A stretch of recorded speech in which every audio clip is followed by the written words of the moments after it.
Photo తీసి hi, నేనెవరో మీకు తెలుసు కదా. నేనండి మీకు ఇష్టమైన టీవీని. ప్రపంచంలో జరిగే విషయాలన్నీ మీకు చూపిస్తాను. కానీ పిల్లలు నన్ను ఎక్కువగా చూడడం వల్ల కళ్ళు పాడైపోతాయి, చదువు దెబ్బతింటుంది. కాబట్టి నన్ను చూడకండి. చెప్పట్లేదు. హాయ్, నేనండి మీ మొబైల్ ఫోన్ని ఎంత దూరంలో ఉన్న వారితోనైనా మాట్లాడి ఇస్తాను.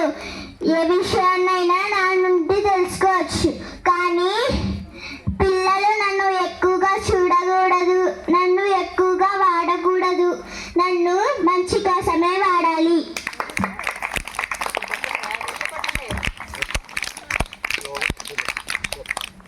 హాయ్ పిల్లలు, నేను మీరు ఇష్టంగా ఆడే ఆటను ఖాళీ సమయాల్లోనే నన్ను ఆడితే సంతోషాన్ని, ఆరోగ్యాన్ని ఇస్తాను.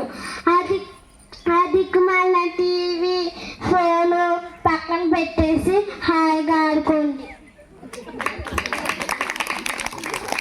హలో, నేను మీకు ఇష్టమైన పుస్తకాన్ని. నన్ను చదివి ఎవ్వరు పాడవలేదు. మీకు నేను వినోదం, విజ్ఞానం ఇస్తాను, తెలివితేటలు పెంచుతాను. నాతో స్నేహం చేయండి, మిమ్మల్ని గెలిపిస్తాను. సాయి ఎట్లా